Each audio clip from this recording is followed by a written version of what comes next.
Shakespeare and bringing Shakespeare to my hometown, the town that raised me. And to me, kind of the thing that's missing is a stable, healthy, thriving Shakespeare company.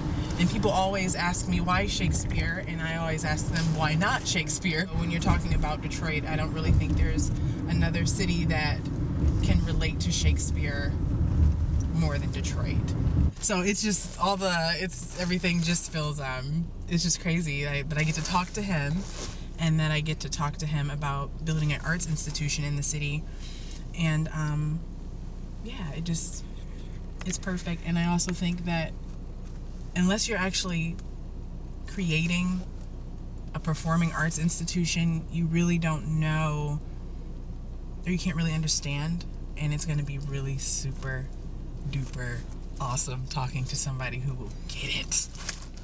He's going to get it, and I can't wait. So Sam, tell me all about yourself. So I am a native Detroiter, born and raised. I've been here all of my life except 1 year. I left and I went to Vegas because I thought I was going to be the next Rodney Dangerfield. Okay. I loved him as a kid. So you were like a comedian then? I thought I was funny.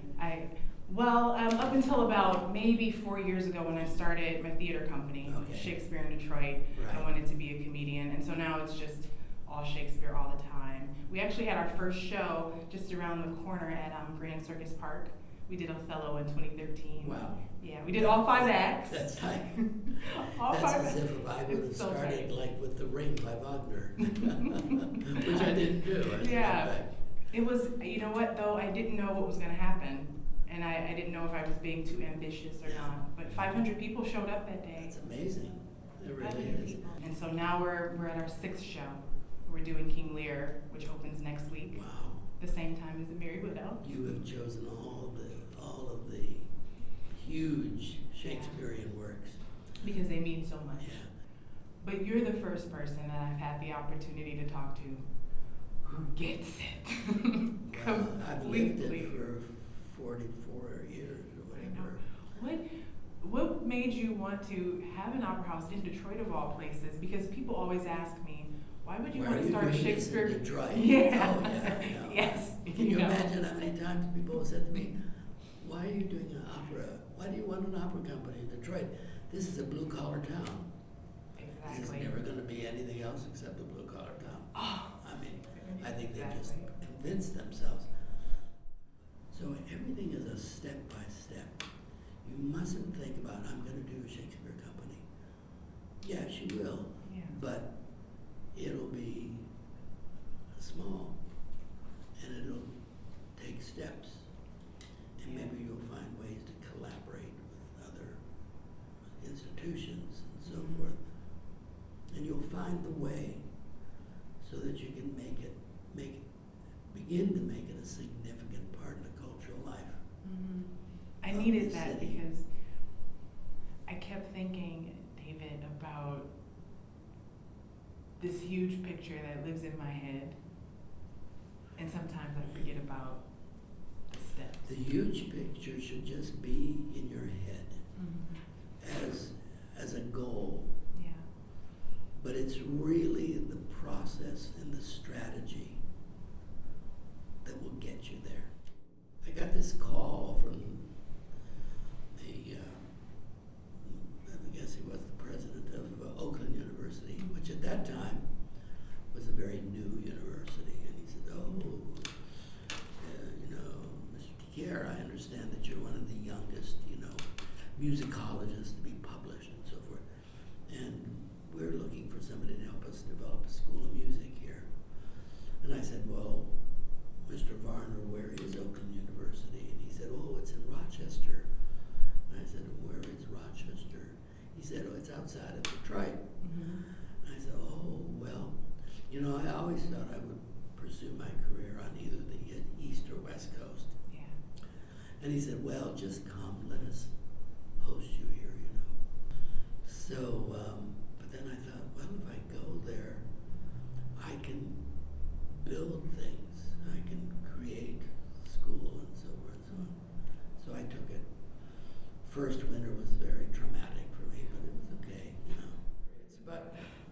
You know, I was there for 10 years, and we built a festival, Meadowbrook Festival, Meadowbrook Theater, and the department, and so forth. And I felt really that maybe I had done what I set out to do, but there was no opera company, and Detroit was a major, center. I mean, and it was one of the few left in the country that had no opera company. Yeah. The Metropolitan used to come here 1 week a year, and they asked me to do some educational programs that would kind of be an overture. Actually, we call it overture to opera. So what I did is I produced some scenes from the operas that the Met was bringing, did them in English, used all local talent. Yeah. There was some significant vocal talent. And after doing that for about 6 or 7 years, I had in my mind that this should be the beginning of our own opera company. All the time I hear, why do you need a Shakespeare company in Detroit? Is anybody going to come see that? You know, and I, with every piece of me, believe that it's important that the city has a Shakespeare company. It takes. This is only 2 years for you. 2 years. You have to be prepared to give this many years, and you have to look at each year as just another stepping stone. Don't think that you're going to start out. For example, we got our opera house on our 25th anniversary. Before I didn't. Yeah, wow. 25th. Before that, I was very lucky. Yeah. Because we found the music hall, which had been closed down. Remembering this was 71, which was 4 years after the riots. That was a time when there was a flight out of Detroit. You're so brave. Which made it even more difficult. Why are you doing this? Right. Because I think cultural institutions belong in the core of a city. When you moved into the Opera House, how did you feel? That 25 years before you got the Opera House. 25 years, right. And but I had done a lot of good things before, you know. And there are 2 more things that I have to tell you while I Okay. have you with me. I have not missed an opera in the last 3 years. Well, that's, yes. and you found time to do that. I sure I'm did. already impressed. I sure did. But the reason is because I admire your seasons. None of the shows look alike, yet they fit so well together, and they allow for every kind of part of your operatic or performing, arts taste to be met. Excuse me. I thought to myself, how does he think of these things? Taking Frida to these different venues, so people who might not otherwise, have the opportunity to come to the Opera House, they got to see the Opera House. But let me tell you, you can't take credit for everything. For example, this going out into those theaters was a desire and a vision of my new CEO, saying, we just need to, I used to go out in the community all the time. That's how I started the company, was overture to opera, and I'd go into the schools and community centers. But now that the company is really established, let's bring some of the productions or design productions that go into some of the other theaters. And it also built on something that I've spent my whole career on, and that's building diversity. And my major thrust for diversity has been the African American community. And that won't end.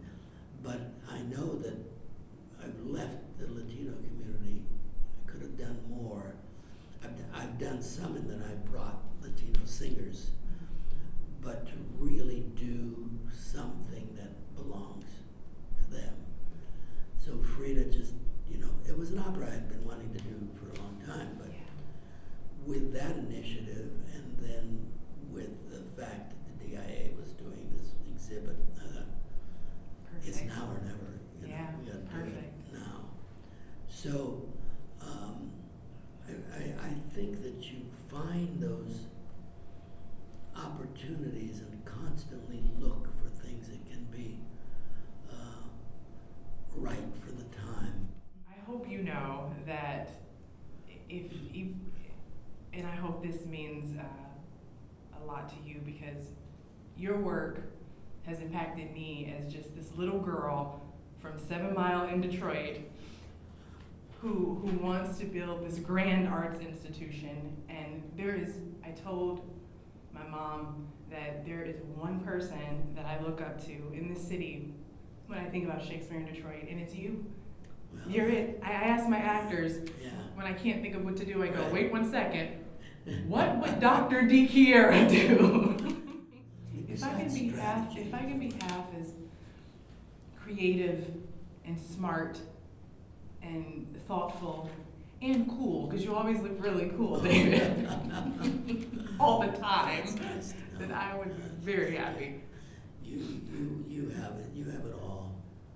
Thank you. Yeah, and I wish you all the very best. I have no worries about you. You're going to have big challenges. I mean, let's face it. Shakespeare and opera are pretty much in the same category. Yes. You know. Yes. You know, what, you're going to have a Shakespeare company in Detroit? You know, it's like the opera. That's what they would say to me. So, You get it. you know, and what you say is, no city is a great city without a complete